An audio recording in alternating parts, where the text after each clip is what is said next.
Hi friends, welcome back to our channel smart పోక్షిత. ఈరోజు మనం చింత చిగురు పచ్చడిని ఎలా ప్రిపేర్ చేసుకోవాలో చూపించబోతున్నానండి. ఎండాకాలం వస్తే చింత చిగురు చాలామందికి గుర్తొస్తుంది కదా. ఇది ఆంధ్రాలో ఉండే వాళ్ళకైతే చాలా బాగా తెలుస్తుంది ఈ పచ్చడి ఎలా చేస్తారు. ఆంధ్రాలో ఉండే వాళ్ళైతే చింత చిగురు సమ్మర్ రాగానే తెచ్చుకొని ఇంట్లో రెగ్యులర్గా సమ్మర్ అయిపోయే వరకు తింటూనే ఉంటారండి. సరే కానీ ఇప్పుడు మనం రెసిపీలోకి వెళ్ళిపోదాం. చింత చిగురుని హోల్ చేసుకొని పుల్లలు అవి ఏం లేకుండా పక్కన పెట్టుకోవాలి. దీంట్లోకి అరకప్పు వరకు వేరుశనగ విత్తనాలు ఉంటాయి కదా, వేయించుకొని పొట్టు తీసి పెట్టుకోవాలి. ఒక మీడియం సైజు ఉల్లిపాయని మీడియం సైజు ముక్కల కింద కట్ చేసుకోవాలి. దీంట్లోకి రుచికి తగ్గ ఉప్పు, అలాగే రుచికి తగ్గ కారం కూడా వేసుకోవాలండి. దీనికోసం ఎండుమిరపకాయలని వేయించుకోవాలి. ఎండుమిరపకాయలని ఇట్లా వేయించుకోవాలండి.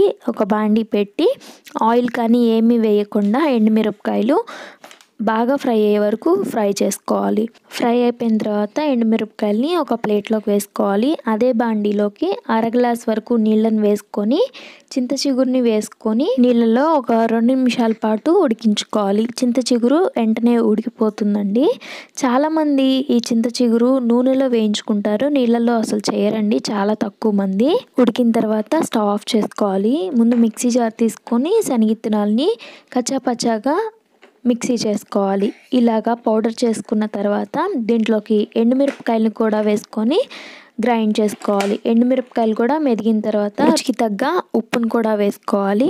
దీంట్లోనే చింత చిగురు కూడా వేసుకొని చింత చిగురుతో పాటు ఉల్లిపాయలు కట్ చేసుకొని పెట్టుకున్నాం కదా మీడియం సైజ్ ముక్కల కింద, అవి కూడా వేసుకొని గ్రైండ్ చేసుకోవాలండి. మీకు ఉల్లిపాయలు కానీ పంట కింద తగులుతూ ఉండాలి అంటే మరొక ఉల్లిపాయని సన్నగా ముక్కలుగా కట్ చేసుకొని ఇది మొత్తం గ్రైండ్ చేసి పెట్టుకున్న తర్వాత ఉల్లిపాయలను కూడా వేసుకొని కలుపుకోవాలి. ఈ పచ్చడిని గ్రైండ్ చేసుకునే ముందు ఒక చుక్క నీళ్ళని వేసుకొని గ్రైండ్ చేసుకోండి.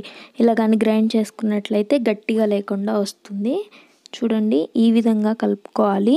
మీకు కానీ ఇంకా గట్టిగా ఉన్నట్లయితే మరొక 2 టేబుల్ స్పూన్ నీళ్ళని యాడ్ చేసుకొని మీ కన్సిస్టెన్సీ తగ్గట్టుగా మీరు ప్రిపేర్ చేసుకోండి.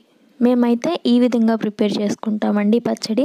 చింత చిగురు పచ్చడి రెడీ. ఇది వేడి వేడి అన్నంలోకి నెయ్యి వేసుకొని చింత చిగురు పచ్చడి వేసుకొని తింటే చాలా అంటే చాలా బాగుంటుందండి. మేమైతే ఈ విధంగా ప్రిపేర్ చేస్తాము చింత చిగురు పచ్చడిని. మీరు ఎలా చేస్తారనేది కామెంట్ సెక్షన్లో నాతో షేర్ చేసుకోండి. ఈ వీడియో కానీ మీకు నచ్చినట్లయితే లైక్ చేయండి, షేర్ చేయండి. అలాగే మన ఛానల్ని ఫస్ట్ టైం చూస్తున్నట్లయితే సబ్స్క్రైబ్ చేసుకొని పక్కనే ఉన్న బెల్ ఐకాన్ని క్లిక్ చేయండి. Thank you for watching.